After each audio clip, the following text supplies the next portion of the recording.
Good evening. Praise the Lord. Hallelujah. સાધની સલામ.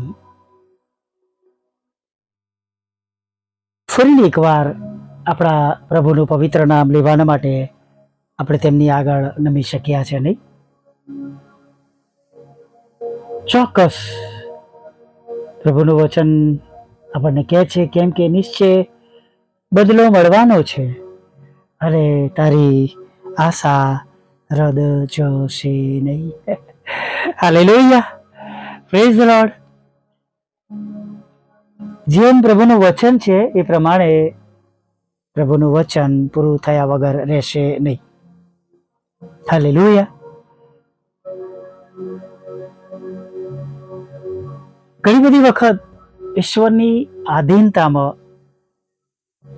એટલે આપણને જે તેડું મળ્યું છે એની આધીનતામાં રહેવું બહુ જરૂરી છે. જો આપણે માર્ગ બદલીએ છીએ તો પ્રશ્ન થાય છે. જેમ તમે જાણો છો કે 100 મીટર અને 200 ને 300 400 મીટરની એવી હરીફાઈઓમાં તમારાથી ટ્રેક નથી બદલાતો અને એના જ અલગ અલગ નિયમો છે. મને બહુ ઊંડું જ્ઞાન નથી, પણ એટલું જાણું છું કે ટ્રેક બદલો તો તમે ડિસ્ક્વોલિફાઈડ થાવ છો. અને માટે ઘણીવાર મારી સાથે પણ મારી સેવામાં આવું બને છે, કેમ કે મને જે સેવા સોંપી છે એ લોકોના માટે પ્રાર્થના કરવાની છે. આ જગ્યા પરથી ઓડિયો દ્વારા, ચાહે ફોન દ્વારા, ચાહે મેસેજ દ્વારા, ડિજિટલ રીતે નહીં. અને માટે ઘણીવાર પર્સનલી જવાતું નથી. ઘણા લોકો વિનંતી કરે છે, પછી ઘણીવાર બોલવા ચાલવાનું પણ બંધ કરી દે છે, ઘણીવાર સાંભળવાનું બંધ કરી દે છે. આવું ઘણીવાર થઈ ચૂક્યું છે અને થઈ પણ રહ્યું છે. પણ વાલા મિત્રો, જ્યાં જરૂર છે ત્યાં પ્રભુ લઈ જાય છે. એ પણ તમને કહીશ કે જ્યાં પ્રભુની ઈચ્છાઓ છે કે પ્રભુ ત્યાં દોરી જાય તો પ્રભુ ત્યાં લઈ પણ જાય છે. અને જ્યાં નથી પણ લઈ જતા અને જ્યાં બોલાવવામાં આવે છે, જ્યાં પ્રાર્થનાઓ ઘરેથી પણ કરવામાં આવે છે, ત્યાં પ્રભુ કામ પણ કરે છે. એટલે હું ઘણી વાર કહું છું કે બહુ એવી કોઈ આશા રાખશો નહીં કે તમારી મુલાકાત લેવાય, કેમ કે પ્રભુ તમારી સાથે છે.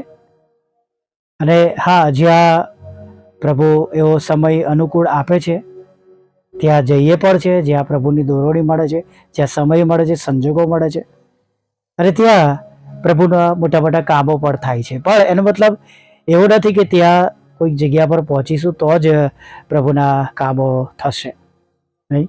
મેં તમને કોરોના કાળની એ વાતો કરી હતી કે જે સમયમાં કોઈના ઘરે મુલાકાતે જવાતું ન હતું.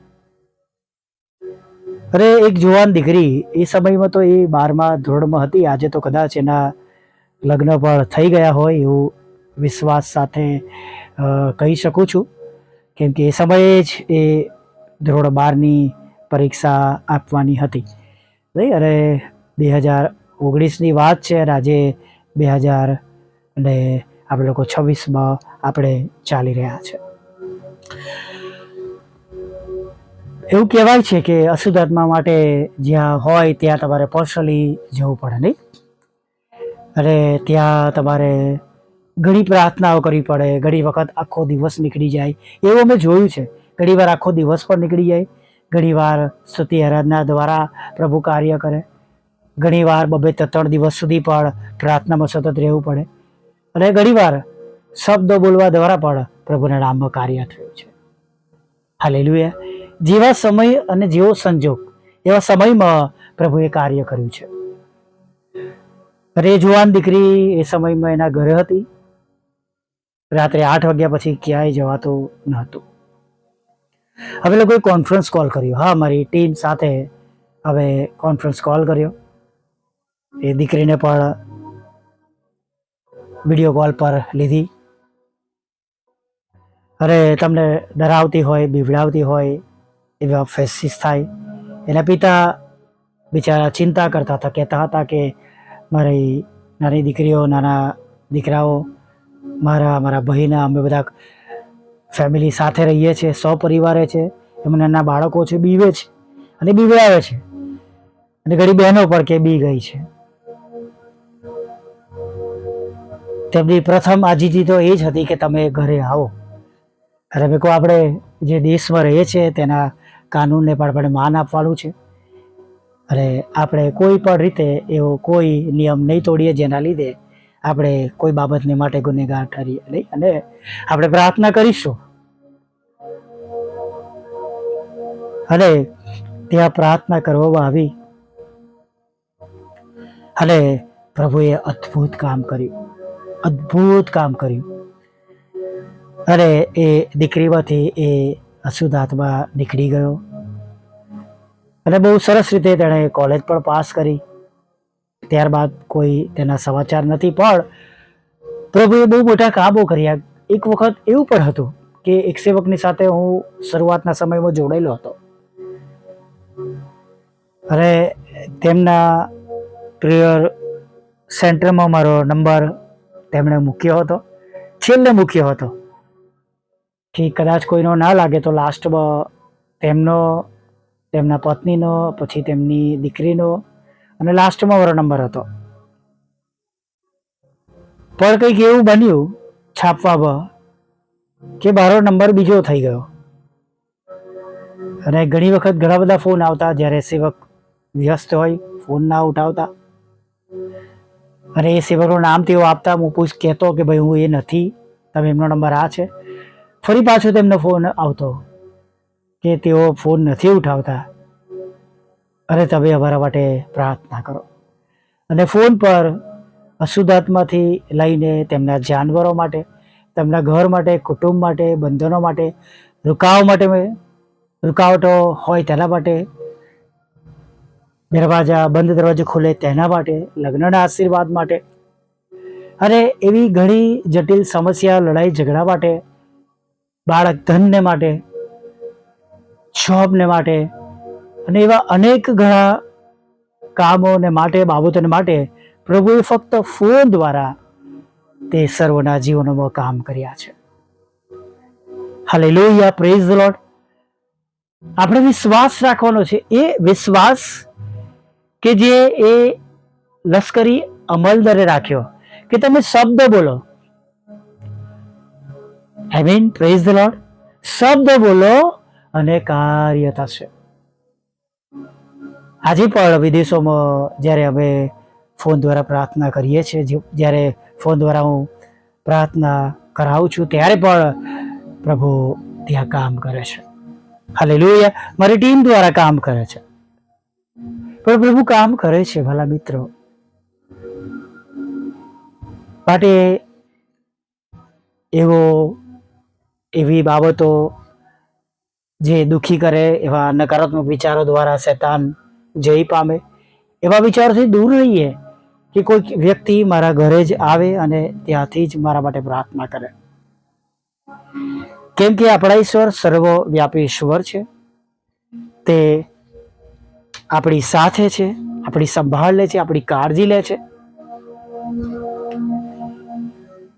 અને જે પણ રીતના આપણે તેમની પાસે સહાય અને મદદ માગીને આપણે પ્રાર્થના કરીએ છીએ, તેઓ તમારી અને મારી પ્રાર્થનાઓ સાંભળે છે.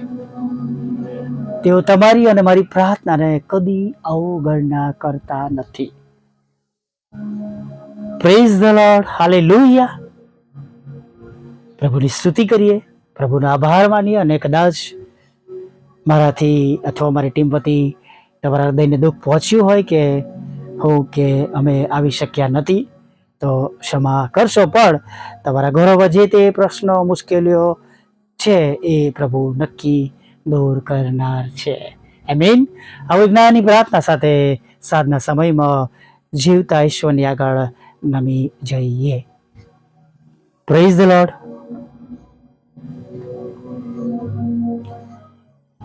ભલા પ્રભુ, અમે તમારી સ્તુતિ કરીએ છીએ અને તમારો પુષ્કળ આભાર માનીએ છીએ. આજે આ સમયે ફરીને એકવાર તમારું પવિત્ર રૂડું નામ લેવાના માટે તમે આ સુંદર સમય આપ્યો છે તેના માટે અમે તમારી સ્તુતિ કરીએ છીએ, તમારો આભાર માનીએ છીએ. ત્યારે પ્રભુ તમને ધન્યવાદના અર્પણો ચઢાવતા પ્રભુ અમે સ્તુતિ કરતા, આરાધના કરતા પ્રભુ તમારું પવિત્ર રૂડું નામ પ્રભુ લેતા અમે તમારા ચરણોમાં નમી જઈએ છીએ. પ્રભુ દિવસ દરમિયાન અમારી ભૂલો, અમારા પાપ ગુનાઓ અમને માફ કરો પ્રભુ. વિચારો દ્વારા, વાણી દ્વારા, વર્તન દ્વારા, કદાચ ગુસ્સો કરવા દ્વારા, કદાચ બોલવા દ્વારા, કોઈકના હૃદયને દુઃખ પહોંચાડવા દ્વારા, અથવા કોઈક જગ્યા પર પ્રભુ ન પહોંચવા દ્વારા પ્રભુ અમે કંઈ પ્રભુ એવી બાબતો કરી છે જેના લીધે પ્રભુ તેઓના હૃદયને દુઃખ પહોંચ્યું છે. હવે પ્રભુ તમારી આગળ ક્ષમા યાચના ચાહીએ છે પ્રભુ, અમને માફ કરો. હા પ્રભુ, અમે તમારા હૃદયને દુઃખી કર્યું છે, અમને માફ કરો પ્રભુ.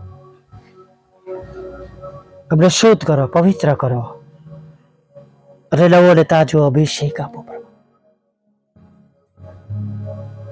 આગળના સમયમાં અમને સફળ કરો પ્રભુ. અને જેમ અને જે રીતે હમણાં અત્યારે તમારા બાળકોને તમારી જરૂરિયાત છે પ્રભુ, તમે મદદ કરો પ્રભુ. તેમના આર્થિક પ્રશ્નો દૂર કરો, તેમની બાળકોને લઈને ચિંતાઓ દૂર કરો, રોજની જરૂરિયાતો માટેની તેમની ચિંતા દૂર કરો. તમે તેમના માટે ખડક બનો પ્રભુ. પ્રભુ જેમ એક ખડકમાંથી પાણી નીકળ્યું એમ પ્રભુ દરેક એવા કુટુંબો માટે પ્રભુ તમે ખડક બનો અને એ જગ્યાએથી તેઓની સર્વ અરોજો ગરોજો પ્રભુ ઈસુ ખ્રિસ્તના નામમાં રોજે રોજ પૂરી થાય એવી પ્રાર્થના કરીએ છીએ. જે તમારા બાળકો છે, વિશ્વાસીઓ છે, અને પ્રભુ અમે જેઓ તમારા સેવક અને સેવિકાઓ છે, અને અમે સર્વ જેઓ તમારા લોહીમાં પ્રભુ ઈસુ ખરીદાયેલા છે, અમારા ઘરોમાં હાડલી મનો મેડો ખૂટે નહીં પ્રભુ, અને કુંડીમાંનું તેલ પ્રભુ ખૂટી ના જાય. પણ દરેક સમયે દરેક બાબતોને માટે, સેવાને માટે અથવા જરૂરી બાબતોને માટે પ્રભુ યોગ્ય સમયે પ્રભુ તમારા દૂતો દ્વારા પ્રભુ તમે સહાય અને મદદ પૂરી પાડ જેવી પ્રાર્થના કરીએ છીએ. પ્રભુ પ્રાર્થના કરીએ છીએ કે તમારા બાળકોના ઘરોમાં માંદગીઓ તમે દૂર કરજો. જે લોકો માદા છે, ભયંકર બીમારીઓમાંથી પસાર થઈ રહ્યા છે, કેન્સર છે પ્રભુ, ત્યારે પ્રભુ એ તમામ રોગોને તમે દૂર કરજો પ્રભુ. અમે એક રોગનું નામ બોલીએ છીએ પણ અનેક રોગો છે, અલગ અલગ પ્રકારના રોગો દ્વારા ડૉક્ટરો દ્વારા નિદાન થયેલું છે પ્રભુ. ત્યારે જે પણ રોગ તમારા બાળકોના શરીરમાં હોય પ્રભુ, તેમાંથી તેઓ હમણાં જ સંપૂર્ણ સાજાપણું પ્રાપ્ત કરે તેવી પ્રાર્થના કરીએ છીએ. ભાઈ દિલીપને માટે પ્રાર્થના કરે છે, નીતેશભાઈને માટે પ્રાર્થના કરે છે, ભાઈ બેન્જામિનને પણ તમે સંપૂર્ણ સાજાપણું આપજો એવી અમે તમને વિનંતી કરીએ છીએ પ્રભુ. હા પ્રભુ, તમારી સેવિકાના ક્ષેત્રમાંથી કડવા નામો દૂર કરજો, તેનો કબજો તમે તેમને અપાવજો. તમારી સેવિકાઓના પ્લોટ, તમારી સેવિકાઓના મકાનો વેચાય પ્રભુ, અને તમારા સેવકનો પ્લોટ વેચાય એવી પ્રાર્થના કરીએ છીએ. પ્રાર્થના પ્રભુ અમે કરીએ છીએ જેમને લોન દ્વારા પ્રભુ મકાન લેવું છે, વાહન લેવું છે, ટુ વ્હીલર લેવું છે, ફોર વ્હીલર લેવું છે, એના માટેના રસ્તા ખુલ્લા કરજો પ્રભુ. હા, બાળક ધનનો આશીર્વાદ આપજો, લગ્નનો આશીર્વાદ આપજો. તમારા બાળકોના ઘરોના લડાઈ ઝઘડાને તમે દૂર કરજો, તેમના ઘરોમાં તમે શાંતિ સ્થાપજો, કારાવાસમાંથી બહાર કાઢજો. અને ખાસ કરીને પ્રભુ તેઓના હૃદયની ઈચ્છા પ્રમાણેની તેમની વિનંતીઓ તમારી આગળ સાર્થક થાય, માન્ય થાય, અને દરેક ઘરોમાં તમારો પ્રેમ, આનંદ, શાંતિ વહેતો થાય એવી અમે તમારો પ્રેમ, આનંદ અને શાંતિ વહેતી થાય એવી પ્રાર્થના કરીએ છીએ પ્રભુ. જેમને વિદેશ જવું છે એમના વિદેશ જવાના રસ્તા ખોલજો. તમારા બાળકોના આવકના સાધનો પ્રભુ તમે આશીર્વાદિત કરજો, નોકરી ધંધાને પ્રભુ આશીર્વાદિત કરજો પ્રભુ. અને વિશેષ પ્રભુ તેમને વિદેશ જવું છે તો ત્યાંના માર્ગોને પણ તમે સફળ અને આશીર્વાદિત કરજો તેવી પ્રાર્થના કરીએ છીએ પ્રભુ. પ્રાર્થના કરીએ છીએ પ્રભુ, તમારા લોકો જ્યાં કંઈ વસે છે તેમની સાથે રહેજો, જેઓ સાંભળે છે, વિશ્વાસ કરે છે, શેર કરે છે પ્રભુ, સમયસર શેર કરે છે, બોજ ધરાવે છે પ્રભુ સેવાનો પ્રભુ. અને એમ પ્રભુ આ સેવાની અંદર પ્રભુ તમારા કાર્યમાં જોડાયેલા છે ત્યારે એવા દરેક પરિવારોને તમે બમણા આશીર્વાદથી ભરપૂર કરજો, અને તેમને અગણિત આશીર્વાદોથી તમે નવાઝજો એવી અમે પ્રાર્થના કરીએ છીએ પ્રભુ.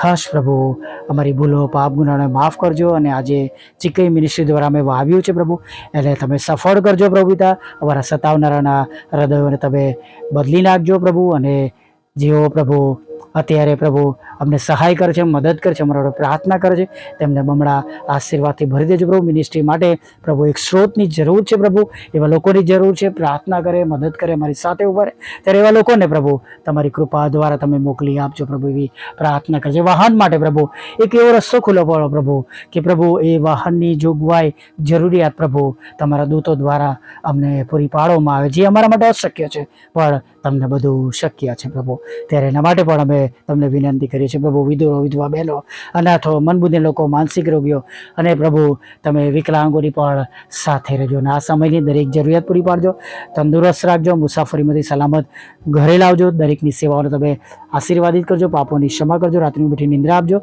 અને એક સુંદર સવારમાં ફરીવાર તમારું ભજન કરે તેડી લાવજો એવું માગતા પ્રભુ ઈસુ ખ્રિસ્તના પવિત્ર બોલા નામમાં આટલું સાંભળો, દેવભાગ માન્ય કરજો. આમીન, આમીન, આમીન.